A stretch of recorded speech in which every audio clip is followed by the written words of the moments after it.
tout cas d'une hypothèse de travail d'un biologiste, Van Valen. L'évolution permanente d'une espèce est nécessaire pour maintenir son aptitude face aux évolutions des espèces avec lesquelles elle est en coévolution. Alice qui rencontre la Reine Rouge et elle court à côté de la Reine Rouge. Et en fait, au bout d'un certain temps, Alice se pose la question, mais c'est bizarre parce que normalement, quand on court, on va d'un point A à un point B, on change de paysage, on change d'endroit. Et à ce moment-là, la Reine Rouge lui répond, ici, on est obligé de courir tant qu'on peut pour rester au même endroit. Si on veut aller ailleurs, il faut courir au moins 2 fois plus vite que ça. Ça signifie quoi à l'heure du bilan en réalité? Exactement. Il faut plus d'efforts. On reprend le cas de Anne qui dit « Ah bah tiens, je vais me mettre aux vidéos ». Ouais, sauf que ton environnement, il est déjà dans les vidéos.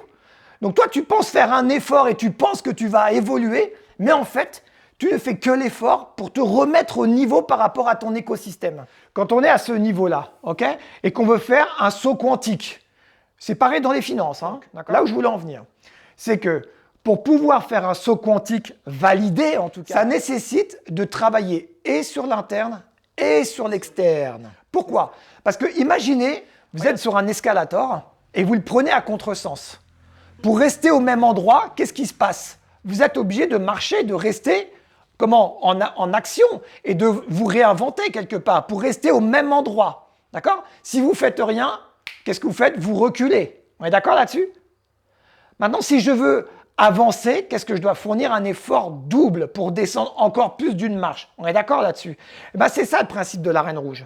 Ne croyez pas que parce que c'est peut-être la première fois que vous le faites ou que vous êtes lancé un défi ou quoi qu'est-ce, l'effort pour pouvoir matérialiser concrètement un saut quantique, il est 2 fois, 3 fois, voire 4 fois plus important que ce que vous imaginez faire.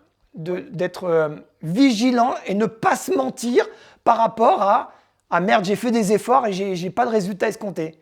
Ouais, mais parce qu'en fait, peut-être que l'effort n'est pas assez conséquent pour pouvoir réellement faire un saut quantique. Tu as fait un effort, c'est vrai, bravo, je t'embrasse, merci à toi. Mais en réalité, là où tu veux aller, ça nécessite de faire encore un plus grand effort. Lorsque vous accompagnez des gens, les gens ils sortent de leur zone de confort et ils imaginent que parce qu'ils ont fait une fois une action de leur zone de confort, ils vont atteindre leur objectif. Mais c'est une illusion en réalité. Pour vous mettre dans une aptitude, une attitude même, okay, de transformation interne et externe. Cette dimension du relatif et de l'absolu, surtout que nous, quand on est coach, et comme vous êtes vous-même des leaders par rapport à d'autres personnes, c'est vraiment à intégrer cette histoire de absolu et de relatif. Donc, si vous voulez vraiment faire un saut quantique, appliquez-vous dans la durée, dans la persévérance. Et là, après, c'est tous les leviers qu'on connaît, nous, en coaching, et qu'on élabore tous les mois sur la persévérance, la bienveillance, l'objectif, le focus sur l'évolution, pas sur le manque, le plein, et ainsi de suite, et reparamétrer le système nerveux. OK? Comment on le fait?